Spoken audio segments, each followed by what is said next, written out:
When I graduated high school in 1988, the Star Wars role playing game had been out for about a year, and that was the same year, 88, that they began producing metal miniatures to go with the game.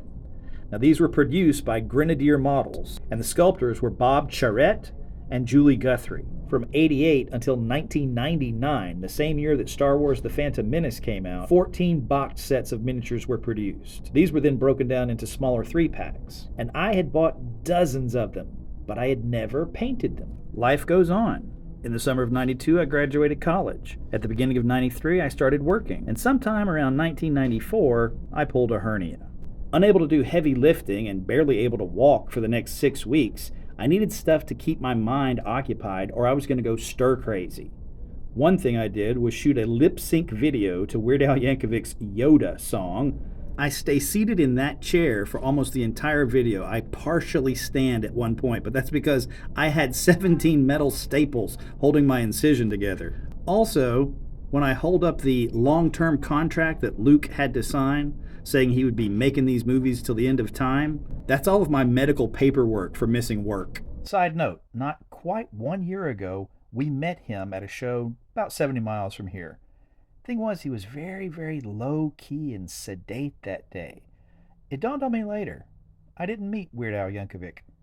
I met normal Al Yankovic. But getting back to the more distant past, longtime viewers of my YouTube channel will have seen photos of my high school buddies, Dave and Doug, but we also hung around with a guy named Chris and his brother Danny. I've got a group shot here of everybody except Danny. Now, I knew Chris and Danny since I was born. Our grandmothers were friends as children, but they didn't go to our school. And I don't remember exactly how, but I think I must have been the connective tissue that introduced them all together. And once Chris and Doug realized they both loved Dungeons and Dragons, well, we all spent a lot of time hanging out together after that. Although, confidentially, don't tell those guys, but I always preferred the cartoon to the game. Chris was a year or two older than the rest of us, and he'd already begun painting his role-playing miniatures. But it was actually Doug that told me the story about Chris and the pistol cases. Chris had discovered these $5 pistol cases at Walmart that had eggshell foam lining both sides. But if you flipped the two pieces of foam over so they were flat side to flat side, they became a very secure way of transporting your painted role-playing miniatures. And according to Doug, on a day that I wasn't there, Chris demonstrated this by locking his minis in a case and throwing it as hard as he could against a wall, and then showing that the contents were undisturbed. So while I'm recovering from hernia surgery, I decided to use my free time to do something that I'd been postponing for a few years.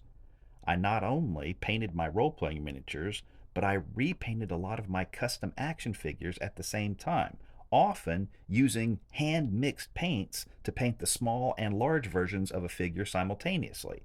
And once I'd opened and painted all these role-playing miniatures, I had to put them somewhere.